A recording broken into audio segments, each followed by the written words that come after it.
Hey, shalom everyone. This is Amir Tsarfati, and I wanted to give you some important news that I don't think I can wait until Tuesday with all of that because things are going on really fast here.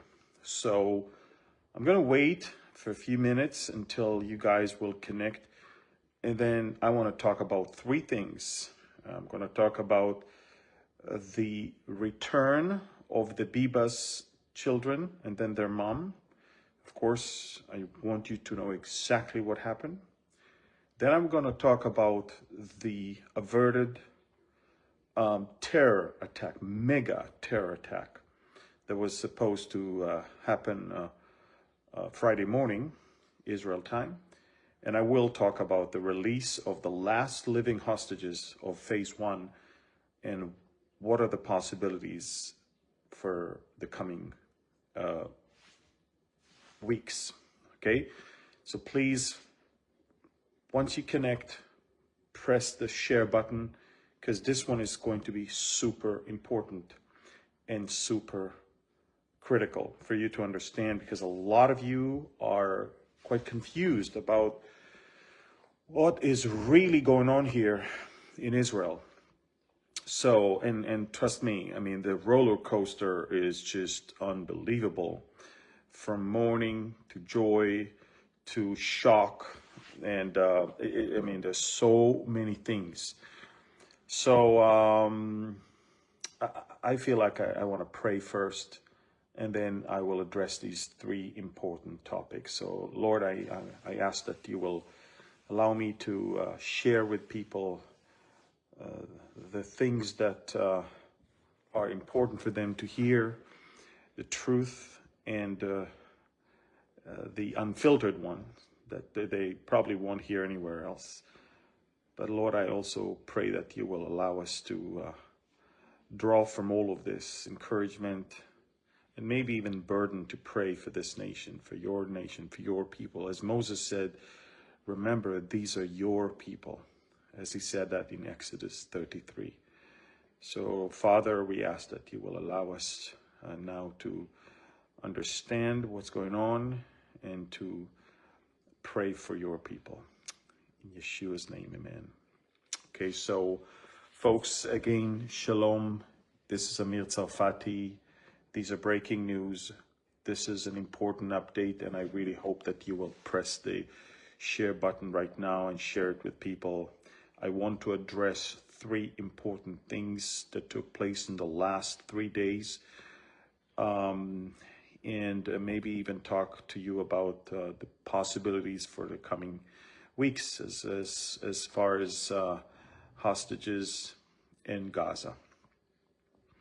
So let's talk first about the return of the dead hostages on Thursday. Okay, so we kind of knew that the Bibas kids and their mom Shiri are going to come back in coffins, and of course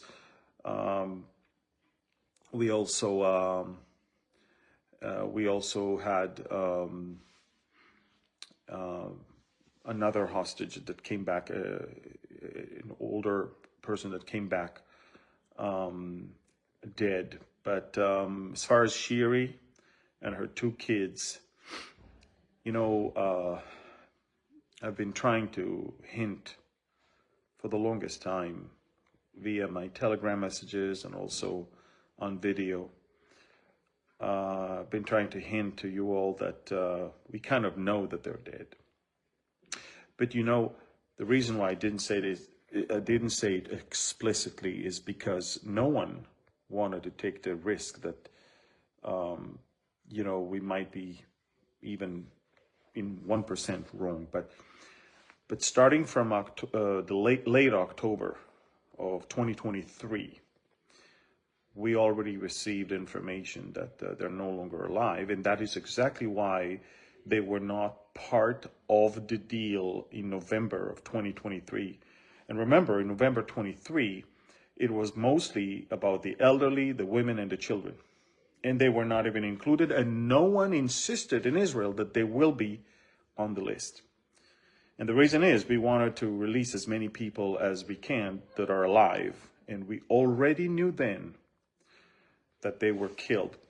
What is shocking to us today is not that they are coming back dead, which again, we kind of knew that they are dead.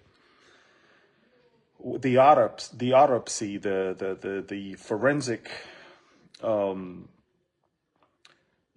inspection of the remains of the two kids and of Shiri last night exposed unimaginable death. Believe it or not, but a week after October 7th, before Israel entered into Gaza, way before, a week after October 7th, Kataib al-Mujahideen, this is a Salafi jihadist organization. You know, there's about 12 different terrorist organizations that took part of October 7th, not just Hamas. Hamas is the main one, but there were so many. And they kidnapped Shiri and her kids while Shiri was barefoot. They literally took them from the house on Shabbat morning. And within a week,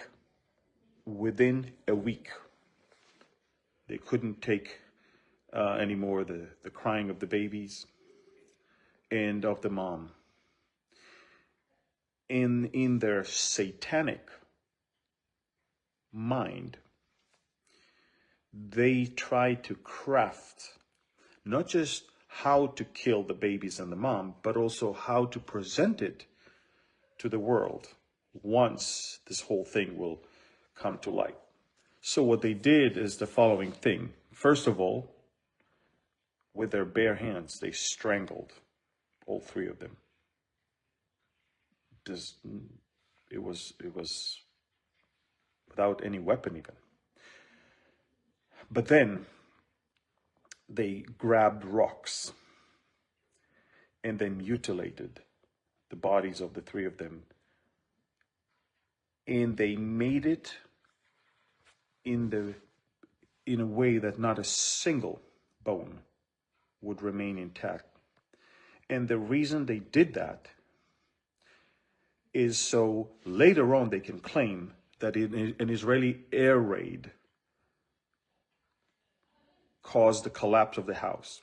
So they needed to prove that something hit them. But the way they did it was so stupid, because even when a house collapsing, the way they broke the bones of the skull and the hands and the femur and the legs and the feet, and they did it that only a person can do it to another one.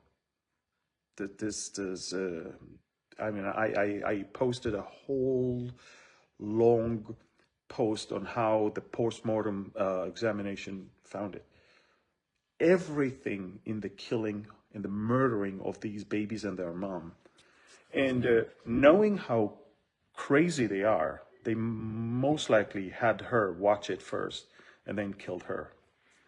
Shiri, Ariel, and Kfir were strangled with bare hands, and then those animals used rocks.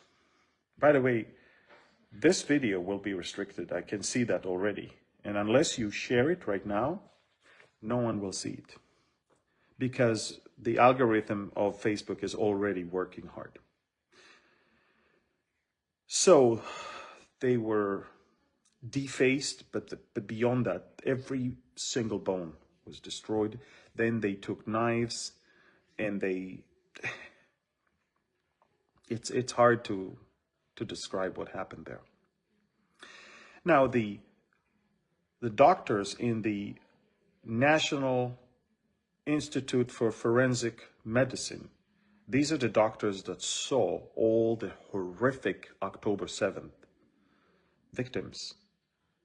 So it has to be so bad that even they were shocked.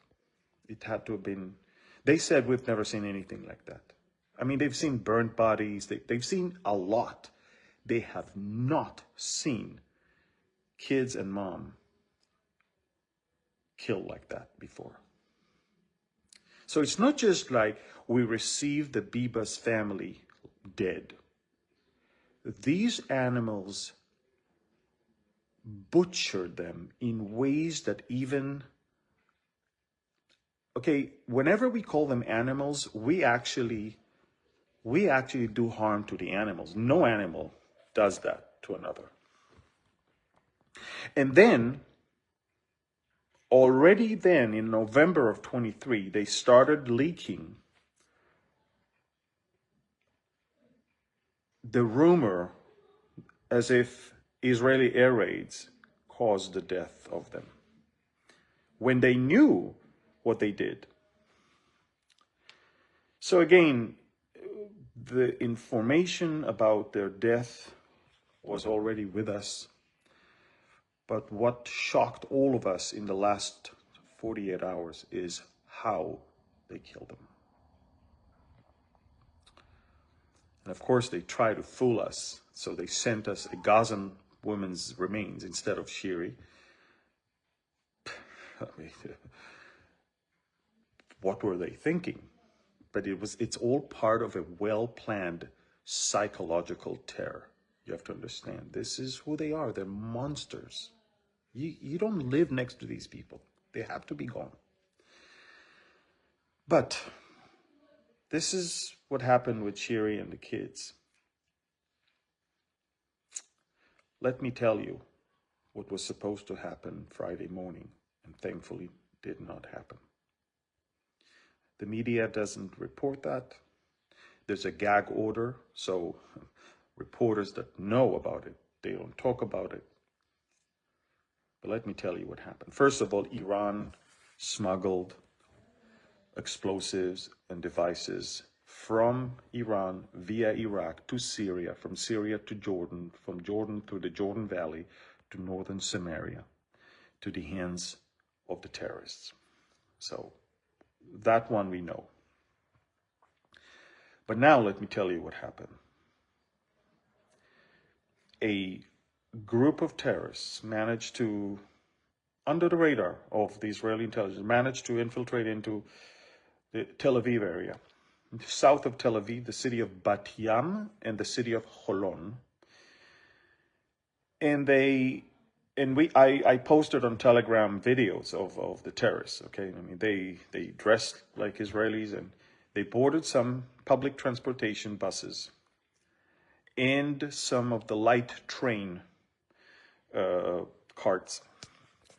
And they planted there in plastic bags explosives and also a watch, analog watch, that's supposed to, that was set to explode the following morning. The following morning, Friday morning, busy day, preparation for Shabbat, buses are packed, the train is packed. And they tell you that we found 2 explosives that did not explode, and in 3 buses they did explode, and blah, blah, blah. Let me tell you something, folks. And by the way, I can already see that Facebook is restricting this video. Share, please share. So the total number is 15 buses. And apart from that, there were supposed to be 5 suicide bombers that should explode within the light train. And all of that was supposed to distract all the Israeli emergency services so they can then have another group of terrorists invading from northern Samaria into Israeli towns and villages and butchering and kidnapping people there. I mean, it was supposed to be October 7th on steroids. And the only reason we managed to thwart this or avert that is not because we were so great. It's not because our intelligence worked greatly. It's not because of anything like that. It's because the stupid terrorists, because of the analog watches, they mixed AM with PM, and instead of the charges exploding at 9 a.m. the following day, it exploded already at 9 p.m. the night before, where the buses were already empty and parked. In one of the cases, at least one bus, the driver was told that there is a bag there. He got all the passengers off the bus. He drove it to the parking area. He got off the bus, and then it exploded. Now, again, the explosive was supposed to explode the following morning. So because of 3 explosives that exploded prematurely, we stopped all traffic of Israeli public transportation, and all drivers started searching their buses, and we found so many more. Same thing with the light train, with the explosive, and we caught some people that were involved in all of this. That's why we know exactly the whole plan. A lot of people don't talk about it. In fact, we already moved on with today's release of 6 hostages, and nobody talks about what would happen Thursday night and was supposed to happen Friday morning. But a mega terror attack was thwarted by the grace of God, and not thanks to anyone in Israel. And that was Hamas. Hamas is talking on one hand with us about hostages, and on the other hand wants to take more somewhere else. That's why we can't live next to them. And the last thing I wanted to talk about, and again, you know, guys, this video is right now being restricted because of the content. So unless you share it right now, no one will see it. And the last thing I want to talk about is the release of 6 hostages today. It was beautiful. These are the last 6 living hostages from phase 1. And next week, we're supposed to get another 4 coffins of 4 other hostages whom we know they're no longer alive. And that's it. Phase 1 will be concluded. And you're probably asking, so what's next?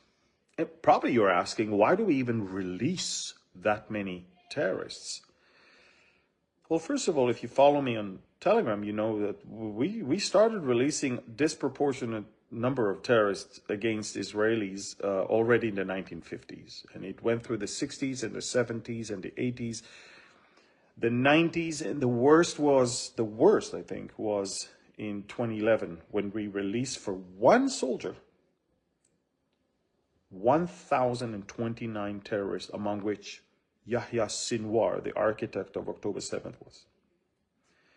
And so we've normalized this type of thing already in the 50s, and on behold, now we're paying for it. Now, when a country is willing to pay thousands of terrorists for few of its own, it's inviting more kidnapping, because they know that we're willing to pay that much.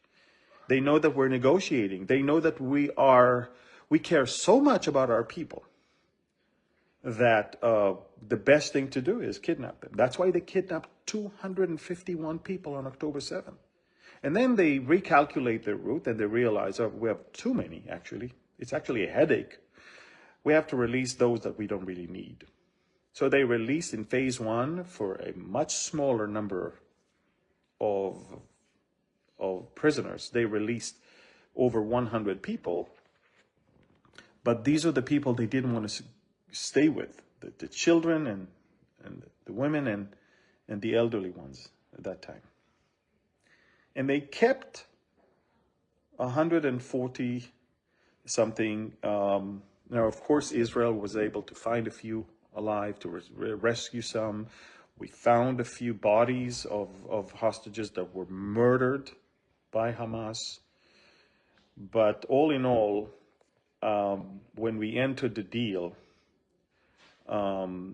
phase one was supposed to release 34 living hostages, living and dead hostages, and of course what is left now is 59, of which we know that 36 at least are dead. So there's only 24 that are alive, if maybe even less than that. So they left them last because these are Israeli soldiers, for the most part, 19 of them. And so now phase two is, and let me explain why I don't believe phase two is going to materialize. Phase two, basically, Hamas says, we will give you everyone back, everyone. But in return, we want three things. We want all the Israeli troops out of Gaza, including the Philadelphia corridor, the security perimeter, everyone out. We want to stay in power, and we want Gaza to be reconstructed. Now let me explain something. If all the Israelis will leave, Hamas will recover, because once you leave Philadelphia corridor, weapons will start flowing again from Egypt.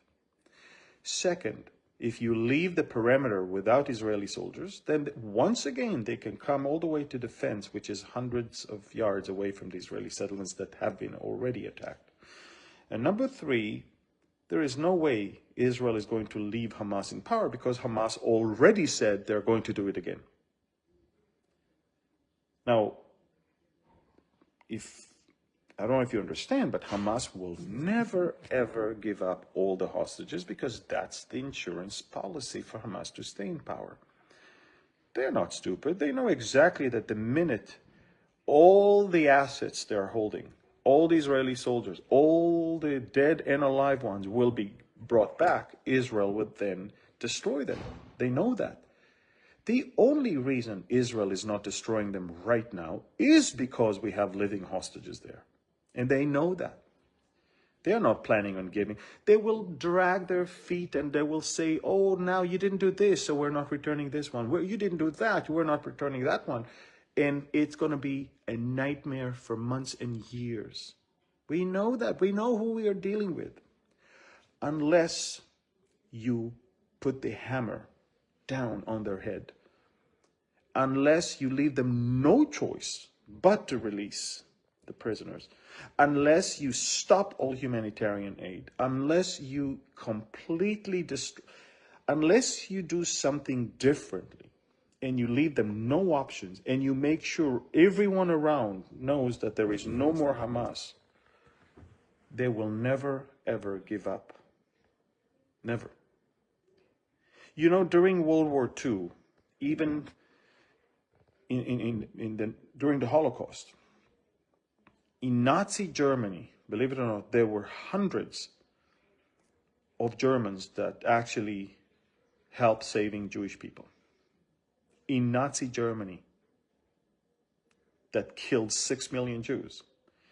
There were, in Germany, quite a few that helped saving Jews. In Gaza, not even one. We offer them $5 million if they hand hostages that they're keeping in their homes, or if they give us information. Not even one step forward. Not even one. They are worse than the Nazis. These are monsters. That's who they are. Phase two can never happen because Israel will never let them stay in power. And phase two will never happen also because we know they'll never really release all the prisoners. Now, they're going to try and use psychological warfare. And I'm telling you, starting from next week, every day or a few times a week, they will release videos of our hostages so they can push the button and cause the Israeli public to demand everyone back. Of course, what is the cost? leaving Hamas in power. It's not going to happen because Netanyahu's government will fall. There will be chaos in Israel, and the Israelis are not ready for that. There is a small minority, and of course there's the families, which I totally understand them. But no one can afford Hamas to stay in power. It's out of the question. So what Israel is trying to do now is to prolong phase 1. We're going to tell them, look, phase 2 cannot happen. But if you want, give us more living hostages and we will release more terrorists. I mean, again, it's not the greatest thing to release more terrorists, but again, we can live with that as long as we know that the option to destroy Hamas is there. And so the next phase is a mind game. Whoever blinks first is going to lose here. President Trump is on our side. We're going to try and see how he's going to handle his Gaza plans with Egypt and Jordan and with the Saudis. He just said that he's going to give us good news very soon. President Trump is using his leverage to change their minds, to think out of the box. So let's see what happens there. One thing is for sure, nobody in the new U.S. administration is even willing to think about Hamas staying in power. So it's going to be very interesting to see what's next. But one thing is for sure, phase 2 cannot be implemented.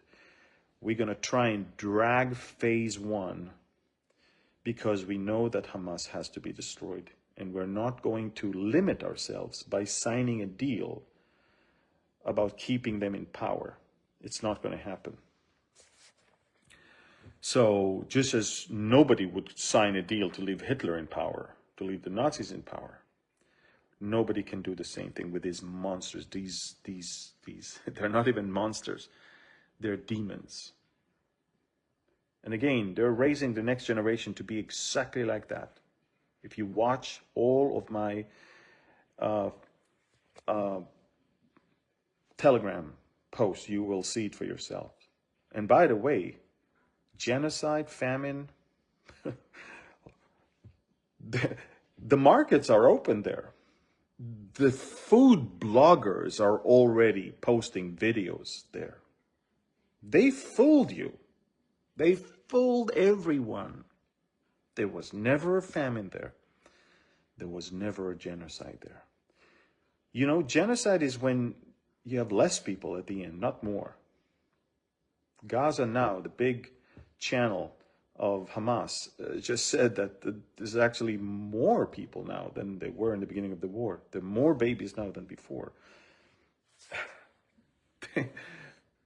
They fool the whole world, and the world believed them because the world loves the lie. That's it. So I want you to share this video with people so they understand what happened to the Bibas family, so they understand the unbelievable miracle that took place in Israel in the last 48 hours, and also that they understand what's next now that phase 1 is coming to an end. Share this video. Thank you, and please pray for Israel. Our nation is... the left, the progressive left, has destroyed every part in this country. They're still holding the fortress of the judicial branch, of the deep state, of the media, and they're brainwashing people. It's sad to see that. Very sad. But we need prayers. And only God can really help us. And honestly, He needs to help us saving ourselves from ourselves. I mean,